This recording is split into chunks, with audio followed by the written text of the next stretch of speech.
আসসালামু আলাইকুম সম্মানিত ভিউয়ার্স, সবাই ভালো আছেন আশা করি। তো আমাদের ইনকিউবেটর থেকে আজকে 20 দিন। তো আজকে এই যে দেখুন আমাদের আলহামদুলিল্লাহ আমাদের বাচ্চা ফুটতেছে ইনকিউবেটর থেকে। এই যে আমার 70টা ডিম ছিল, তো আলহামদুলিল্লাহ আস্তে আস্তে সবগুলোই ফুটতেছে। ওই যে দেখুন মুখ দিয়েছে অনেকগুলো এবং অনেকগুলো ফুটতেছে। তো আমরা এখান থেকে বাচ্চাগুলো আবার ইনকিউবেটর থেকে নিয়ে আমরা ব্রোডিং করি।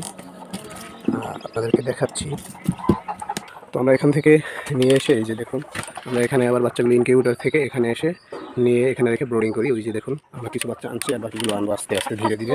এরপরে যে বিষয়টা হয় সেটা হচ্ছে, দেখলেন আপনারা ইনকিউবেটর থেকে বাচ্চা ফুটে এরপরে সেখান থেকে ব্রোডিংয়ের পরে আমরা যে ফাইনাল যেটা করি সেটা আপনাদেরকে দেখাবো। আলহামদুলিল্লাহ এই যে আপনারা তো সবাই জানেন আমার এই যে মুরগির ঘরটা আলহামদুলিল্লাহ।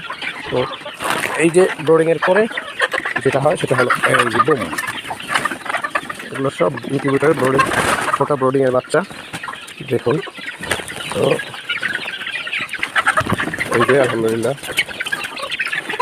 অনেক বড় হয়ে গেছে ওরা। এই যে দেখুন মাশাআল্লাহ, ওরা খাচ্ছে, খাবার দাবার খাচ্ছে আলহামদুলিল্লাহ। এগুলো সব আমার ইনকিউবেটরের দেশি মুরগির বাচ্চা ছিল।